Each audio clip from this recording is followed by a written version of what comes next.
Welcome to the MIA Animation Conference and Festival. We're taking you behind the scenes to meet the world's most talented animators. Join us as we talk with these modern-day magicians about the changing industry, latest technology, and their magic in the making.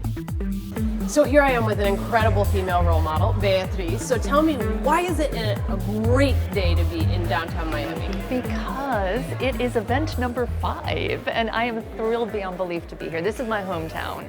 I have seen this city evolve. I've seen this city grow. I've seen this college grow.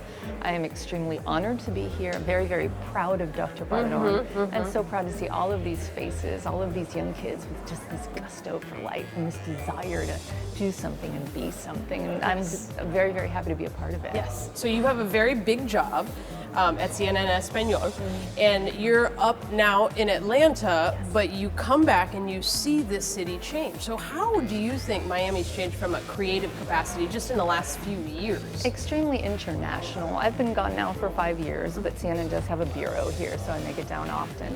And it is just very much of an international crowd. I was just speaking to a colleague the other day that I worked with many, many years ago.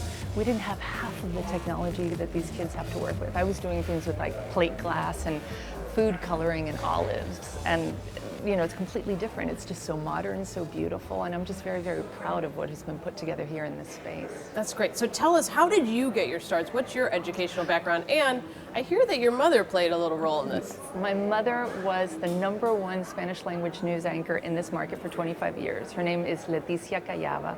She's now retired.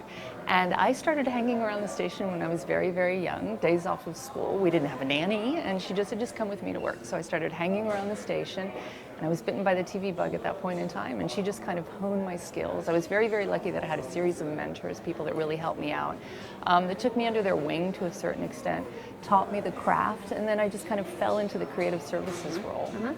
And now you manage a lot of artists. So a lot of these people behind us are going to be people that are coming up and working for you. So what kind of advice do you give to artists who are at this point in their education learning this kind of skill set?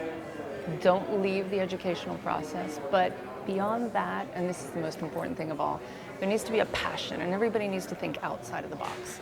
You can sit in front of a computer and you can learn a program and you can perfect that, but your mind should always be kind of going outside of that, whereby as you say, okay, the computer can do this, but what can I do with my head that maybe the computer doesn't do, but maybe I could teach the computer to do that, or I could write a program for that, and then I could apply that. It's to think outside the box.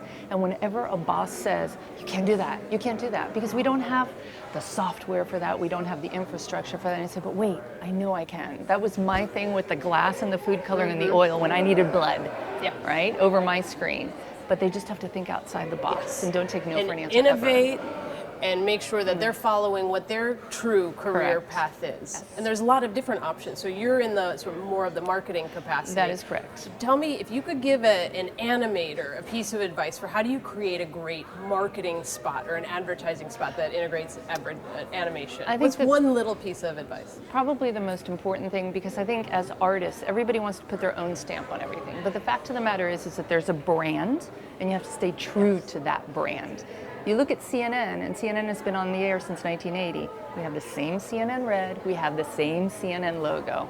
And you need to stay true to your brand, evolve, but I think always think towards the future. Like if somebody looks at what I'm doing right now, 10 years down the road, is it still going to be true to the brand? Will they still remember that that's what it is? You know, Coca-Cola doesn't change, CNN has never changed, and I think that that is vital from a marketing perspective and also an animator's perspective. Yeah, absolutely. So know the brand, use your creative talents, but mostly stay inside, educate yourself, stay inside of the educational process, and really do what you can to ultimately become an amazing role model female like you. Thanks for joining us. My pleasure. Thank you.